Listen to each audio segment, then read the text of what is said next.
بسكاتنا يا عرب الغرب بسمة الجراءة بيستهزئوا برسولنا ووجهوا له كم إساءة بيغلطوا فينا وفي إسلامنا وفي الآخر على الرسول عن غلطاتهم واستهزائهم يا أمة من المسؤول؟ أنا مسلم والموضوع بمس إسلامي، أنا مسلم وبالغلطوا عليك أعدائي، أنا مسلم وبالرسول كثير فداني. لم تني نصحى نرضى، لم تنحى نكون ساكتين، نفرد في نفسنا وفي أرضنا وحتى الدين. غدوا البلد سكتنا، نبذوا العرب نفضنا، غلطنا مشينا والإساءة جت صابتنا. في أغلى ما نمتلك في رسولنا هي مستنا، له وقفنا واتمحنا وفي الموضوع كتر الكلام. وليه الناس بتطلع بس في موضوع اسقاط نظام؟ وين اختفوا الرؤساء العرب؟ وين القادة الإسلامية؟ ولا حيعقدوا مؤتمر عشان يناقشوا القضية؟ اعتلي يا رسولي لما اجيك يوم القيامة، جاي مفاطي راسي ودايرك تشفع لي يوم القيامة. اساءوا لك في شخصك وخاضهم في عرضك، ده كله ونحن واقفين زين نسينا فضلك. بنعاين زي ما شايفين نسمعهم بيسبوا في سيرتك، قالوا هي حرية تعبير وقللوا من قيمتك وطلب بيهم التفاهة. انه بيسبوا رمز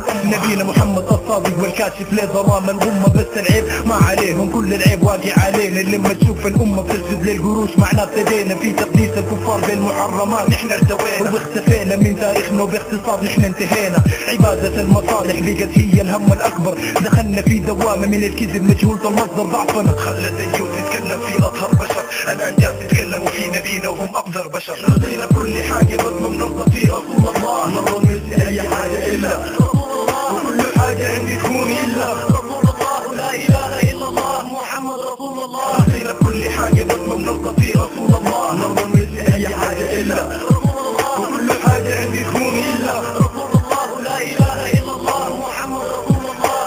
بئس قوم أنتم وبئس ما تقولون، إنهم حقيقة قوم لا يفقهون. أساءوا للإسلام وهم متعمدون بشخص رسوله الكريم، أفلا يتعلمون إنه رسول الله الصادق الأمين خاتم الرسالات وخير المرسلين. فقد رضاه ربه شر المستهزئين شفيع أمته وخير الناس أجمعين. إساءة لرسولنا خلت دموعنا تسيل، مدعومة من كيان يدعى دولة إسرائيل. أهدافهم دنيئة ما محتاجة لدليل، بيحاربوا في الإسلام وفي رسوله النبيل. الإسلام دين السلام وليس الاستسلام، إنه قول الحقيقة كما قال الإمام. يهدفون إلى الفتن وزعزعة النظام في شق الصف الإسلامي ومنه الانتقام. الشفاعة لا شفاعة كل من أتى محمد، ترككم شفاعة نبي في يوم لا يحمد. صلوات ربي عليك يا ربيع جل بحمده، أتأوك أهانوك ولم يبدو منك شيء، يتحدثون ويفعلون ولم يكن هناك شيء. ونور على الوجه الكريم وضاء كل شيء، تركت جميع هذا الكلام لأنه المصطفى الأمين. خاتم الأنبياء أحمد محمد، أنت خير المرسلين، أنت شافع لأمته ومن كانوا من المقصرين. الركعة 10 من ركعة 18 للشافعين العالمين الفاجرين والمغضوب عليهم ولا الضالين. من هم كل من أتى إلى نبي محمد وساءوا إليك غير مقصورين قاصرين، تجبرا غير متجبرين، قاصرين غير قاصرين، مقصرين، وزادوا على إساءتك يا خاتم الأنبياء والمرسلين.